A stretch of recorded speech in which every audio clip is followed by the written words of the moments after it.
Hi there, welcome to Kneppy Invest. Very excited to bring you this series, the top 25 Appendix 4Cs and 5Bs for the March quarter in financial year 24. I've already done one video on side dev, so I've got 24 more videos to do.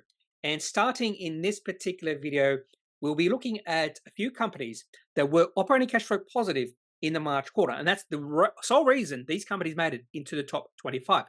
Today's video will be focusing on a company that I've never done any research on. I've never looked at this company, and that company is called Readcloud. Now, Readcloud is a provider of e-learning software solutions and industry-based trading. There was one facet of the company that did intrigue me, and that is they are a digital-first school book, or they have a digital-first school book offering that enables schools and parents to buy books in a cost-effective and environmentally friendly way while bypassing the logistical challenges of procuring physical books. I noticed they excluded students from that list. So is this offering available to university students? As a university student for 8 years, way back, I just know how costly textbooks are. So that little bit about the business did intrigue me, but they have a few other offerings as well in that sort of related field, e-learning, and also trading. So let's have a look at Readcloud's March quarter results. And the one thing you have to understand about this company is because they do deal with e-learning software, their revenue and their receipts are quite seasonal. And you'll be able to see that seasonality when we look at the cash receipts history. Since listing on the ASX back in February 2018, this is by far Readcloud's best quarter in terms of cash receipts, in terms of operating cash flow, and free cash flow as well. So receipts up to $5.2 million. And even though the company did receive $333,000 in government grants and tax incentives, they were still operating cash flow positive by almost $2 million.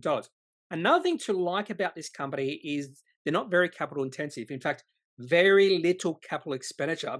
So all of that operating cash flow fell to the bottom line. That's why cash on hand actually increased from 1.2 million to 3.1 million. Another thing to like about Readcloud is they have reached some scale, some operating leverage. Cash receipts up $1.6 million from the previous corresponding period, March quarter financial year 23, but very little increase in spending in R&D, staff costs, and administration costs. They did increase product manufacturing operating costs up $800,000, but that was significantly lower than the increase in cash receipts. So moving forward for this company, and because there is a bit of seasonality here, and the March quarter tends to be the best quarter for this company, September quarter tends to be the worst. If they can become operating cash flow and free cash flow positive in the September quarter, that would be an important, a very important inflection point for this company. So I've already hinted that this company's receipts is quite seasonal, and seasonal is probably the word to say when it comes to Readcloud. You'll notice here that receipts go up and down, and the peak in receipts is the March quarter, and the bottom in the receipts tends to be the September quarter. Now, last September, receipts were up to $1.6 million. And one of the aims of the management of this company moving forward is trying to smooth out the volatility or lumpiness in receipts. And possibly they are on the way of doing that just based off their September quarter. But this particular quarter, receipts, 5.2 million. Significantly, the best quarter this company has seen in terms of receipts since they listed on the ASX 6 years ago. And receipts are in an uptrend. And that is one thing I do look for when I am researching every single company. I want to see receipts or revenue increasing through time. And as we turn attention to Readcloud's charts, this is the weekly chart, going back to when they listed on the ASX. We'll look at the daily chart on the next slide, and you get a different perspective. But if you look at the share price for Readcloud over the past 3.5 years, it's went from a peak of 80 cents back in late 2020 all the way down to around about 5 cents now. But when you do look at the daily chart, you do get a bit of a different perspective, particularly in the last few months, particularly after they released this Appendix 4C results in April. So let's have a look at the daily chart right now. And when you do look at the daily chart, you'll notice share price has been in a well-defined downtrend during this period, which is from the start of 2022. But if you just take a bit of a shorter view here, zoom in on the last few months, you probably think that maybe sentiment is starting to shift, and even the trend in the share price is trying to shift as well. And when the company did release their Appendix 4C back in April, share price rallied 31%.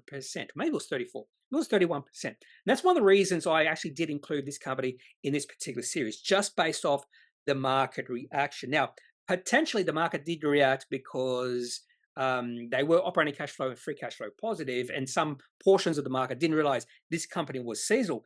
But the market, or the share price, has remained at these levels. Share price has gone sideways, and that's very important. So we haven't seen much selling after they did release their Appendix 4C. So I think there is potential. The bottom has been reached, and I think there's also potential the share price could be moving into an uptrend fairly soon. Now, the market cap of this company, last time I looked, was around about $8 million. So if this company can become operating cash flow and free cash flow positive on a continuing basis and profitable, this company does look fairly cheap at these levels. And that is all I have for this look at Readcloud's March quarter results for financial year 24. If you are a shareholder of this company, I'd love to hear your opinion on this company. Are you bullish about the future of the company? Well, hopefully you are if you're a shareholder. And if you're bearish, then why are you holding shares? But if you do know a little bit more about this company and you'd like to share it with us, the community of Kneppy Invest, I'd love to hear your opinion. So leave it in the comment section of this particular video. Otherwise, I'm not a financial advisor.